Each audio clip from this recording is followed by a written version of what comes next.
This is Professor Michael Chapman. I'm one of the most experienced IVF doctors in Australia. I believe that an important part that I can contribute is to educate patients in relation to fertility, infertility, and all that involves. These series of podcasts help to educate you. I hope they are helpful to you. If you wish to know more, however, I'm more than happy to have you contact me via email, which is profmchapman@gmail.com, or make an appointment to see me on 9138 4222.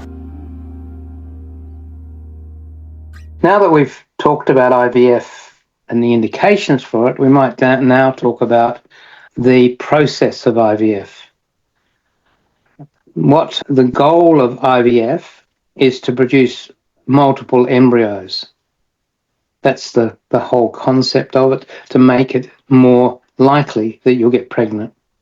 It is a numbers game. The more embryos that you create, the more likely you are to end up with a baby, albeit it may take a number of cycles. So in nature, a woman only produces one egg a month. There's a control system built in that makes fairly certain that you're going to end up with it, if you do get pregnant, with one baby rather than more than one, as opposed to some animals who produce litters of 5 to 10. The human has a mechanism, and we still don't fully understand exactly how it works, but it basically limits the number of mature eggs to the single one each month. The goal in the first part of IVF is to override that inherent system, and that what we're trying to do is produce multiple follicle growth, and in most of those follicles there'll be eggs. And the more follicles we can stimulate, the more likely a pregnancy at the end of the day is going to happen. That multiple egg production is achieved by giving a hormone in greater quantities than your brain normally produces to tell the ovary to produce one egg. So it's a much higher dose of something called FSH. It's usually given by injection on a daily basis.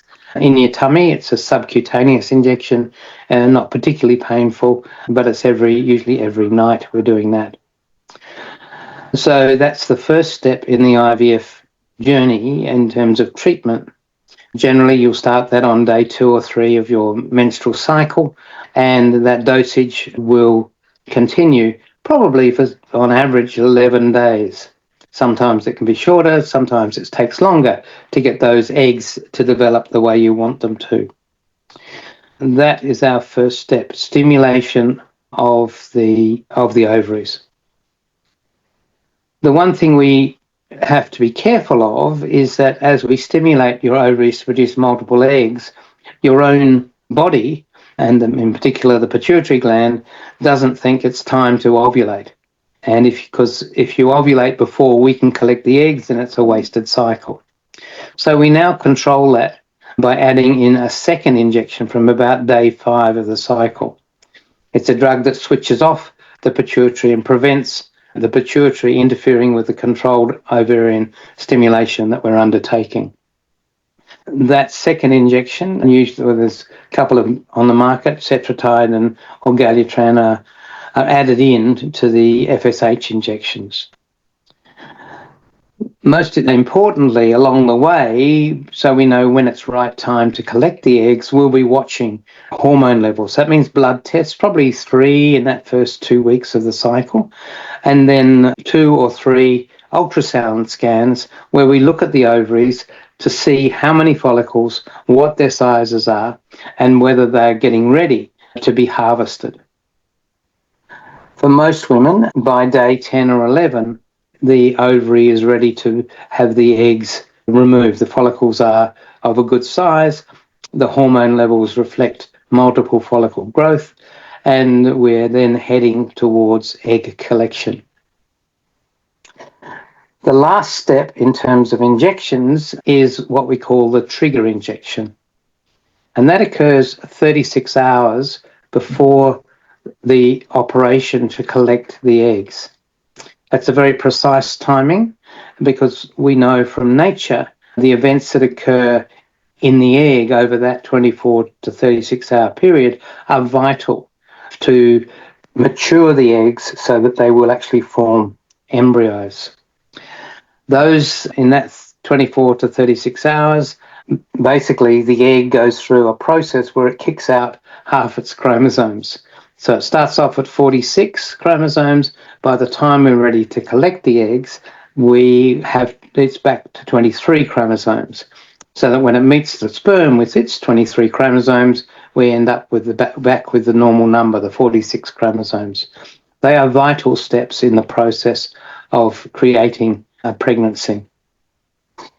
I said the words 36 hours as being the optimal time for egg collection.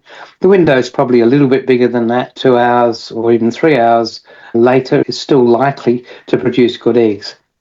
But what we do know, and that's again from nature, and also our own experience, is if you go beyond 40 hours, many of these follicles will rupture and the eggs will be released into the abdominal cavity, and we won't be able to get them out to give to the scientists to create your embryos for you.